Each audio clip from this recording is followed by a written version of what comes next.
olha só, eu com a pauta quase pronta, e aí me sai pesquisa hoje de manhã, eu saí correndo para atualizar aqui tudo o que tinha acontecido, e saiu aí um tríplice empate entre Nunes, Datena e Boulos. Pablo Marçal com 12% e você com 5%. Como que é? É um retrato só de hoje? Esse retrato está mudando? Não é um pouquinho mais frustrante ainda você ver a candidatura do Datena embolada, sem ter nenhum tipo de histórico de ter sido síndico de prédio, sei lá, alguma coisa assim que ele tenha governado, assim. Não, eu acho que pior que o Datena é o Então, mais embaixo, exatamente. Né? O Pablo não estava falando até que você tinha que ser casada para poder administrar a cidade.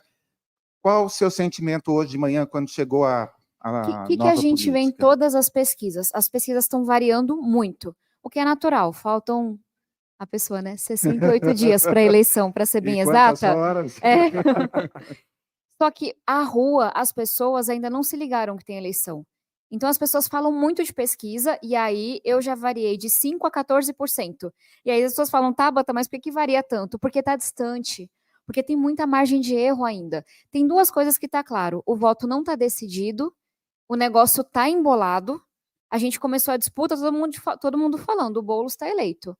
Passou um tempo, peraí, Boulos e Nunes. Aí vem agora, não, tem Boulos, Nunes, Datena. E tem Marçal, e tem a Tabata. Essa eleição não está decidida. A gente vai ter uma clareza maior quando as pessoas se atentarem, quando tiver um debate, quando tiver uma discussão na rua sobre isso. E aí o que essa pesquisa confirma é o que eu sei já há um bom tempo. O meu desafio é o desconhecimento.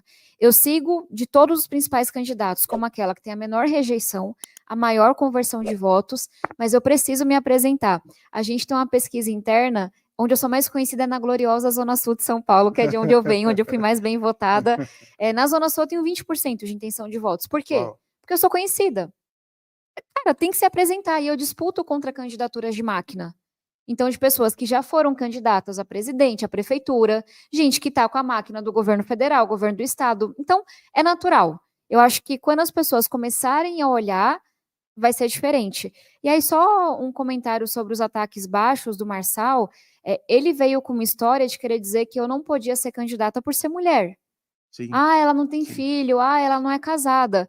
Cara, toda mulher está acostumada com essa babaquice. Eu, quando fui candidata pela primeira vez, disseram que eu não teria nem 500 votos. Tive mais de 250 mil. Fui para a reeleição, disseram, essa daí não se elege mais nem para síndica. Porque tem posição firme, porque banca sua convicção. Fui a única que aumentou de voto, mais de 330 mil. Vim para essa disputa, mas o partido não vai apoiar. Mas ela vai ser vice, vai ser ministra. Cá estou com todo o partido apoiando. Então, toda mulher está acostumada a ser subestimada, especialmente quem vem de onde eu venho. O que a gente tem que ter é firmeza de caráter e clareza do nosso propósito. E eu estou indo para cima. Ele, que é um playboy para dizer o mínimo, sem falar dos crimes pelos quais já foi condenado, de participar de quadrilha de roubo de banco, que roubava aposentado, um cara que responde a inúmeros processos, achou que eu ia ficar calada. Quem vem da periferia, quem tem a história que eu tenho, quem chegou onde eu chegou, não fica calada.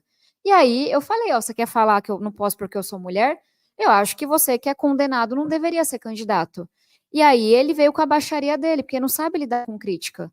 Se destabilizou, veio, assim, para mim é o ápice da pessoa ser baixa, ser pequena. Veio falar do suicídio do meu pai, saiu atacando todas as famílias que já perderam alguém para dependência química, que já perderam alguém para o suicídio. Então, assim, esse cara não tem a menor condição de ser prefeito de São Paulo, mas eu não preciso ficar atacando ele. Em nenhuma das minhas respostas eu falei de um aspecto da vida pessoal dele. Porque eu vou falar do currículo, eu vou falar das propostas, e a gente tem que colocar o debate lá para cima e focar em São Paulo. Existe uma compreensão de que tudo que ele faz é por marketing, só para realmente aparecer, e aí custe o que custar. Existe uma compreensão da sua parte quanto a isso? A ponto, porque é um assunto muito delicado tocar nesse assunto do jeito que ele tocou. Desrespeitoso, cruel, e como a gente gosta de dizer aqui, sem papas na língua, canalha. Para dizer o mínimo. Com certeza. Mas aí quando você se depara com essa fala, que é uma fala violenta, né, de muita violência, muita agressividade, existe em você a compreensão, fala, cara, esse cara tá falando isso só para ganhar, sabe, visualização no TikTok, porque é disso que ele vive. Né? Inclusive, ele é, a gente falava aqui no papo passado, alguém que paga para ser bom ou mal falado, para ser repercutido, tem coisa errada aí. Então, quando chega algo de impacto, assim, porque é algo muito grave, muito profundo, emocionalmente falando, em você consegue fazer essa separação de falar, não, eu vou aceitar me afetar só até aqui, porque eu sei o que ele quer. Posso te chamar de Will? Ah, claro, então, por favor. Eu acho que tem 3 camadas. Tem uma que é o vale tudo da internet, que é o que você está trazendo. Para aparecer, eu vou ser um grande de um canalha. Isso. Eu vou ser esse lixo que eu tô sendo. Eu acho que essa é uma parte. Tem uma segunda camada que é ser desumano mesmo. Cara, não foi só a mim que ele atacou. Ele disse para todas as famílias que já perderam alguém para o suicídio, para a dependência química, para um transtorno mental, que a culpa é das famílias. Eu estava do lado do meu pai até o fim. Inclusive, o que esse ser humano me deu foi vontade de fazer com que São Paulo seja referência em saúde mental. A gente tem que parar de tratar a questão do transtorno mental como uma questão moral. Eu perdi meu pai porque a gente tem uma cidade, um país que não consegue encarar a dependência química como saúde. São Paulo tem 1.300 psicólogos hoje para 12 milhões de habitantes, sabe? Então, o que ele fez foi mexer na ferida de muita gente. Não foi só eu que perdi meu pai para as drogas, não. Tem muita família perdendo seus filhos, seus pais todos os dias. Então, acho que tem uma coisa de não ser humano mesmo, não ter empatia, não conseguir sentir. Mas tem uma terceira coisa, que esse cara é um criminoso. Crime, é isso aí. É crime. E acho que a gente tem que traçar essa divisão na rede social. Quer aparecer, bota uma melancia na cabeça, fica pelado, sei lá. Agora, tem alguns limites que a gente tem que voltar a traçar. Sabe, uma piada racista, homofóbica, não tem espaço sob nenhuma justificativa. Você atacar uma família dessa forma, você aumentar ainda mais o tabu em torno de um transtorno mental, o que ele fez não é só desonesto, é irresponsável. Porque ele está dizendo para muita gente que, assim como eu, perdeu um pai para as drogas, que a culpa é dessas pessoas.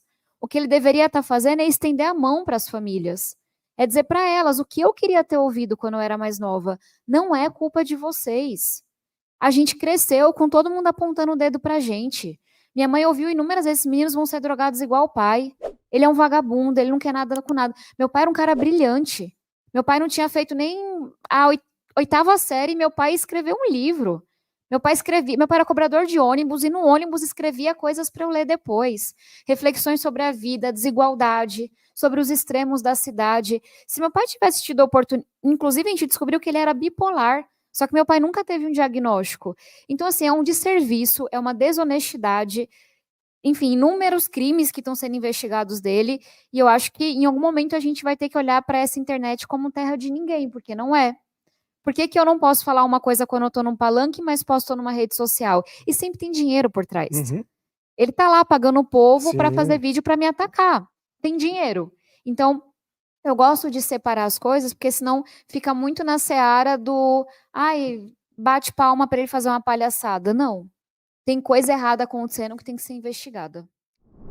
Tá gostando do conteúdo? Então se inscreve no canal e curta esse vídeo, assim o YouTube vai entregar para mais pessoas. Mais do que isso, você pode se tornar membro do canal, ter vários benefícios, ganhar um monte de livros super selecionados e assistir em primeira mão algumas das nossas gravações, incluindo as falhas de bônus, e não são poucas, viu? Fica com a gente. Aí, valeu, contamos com a sua ajuda, valeu!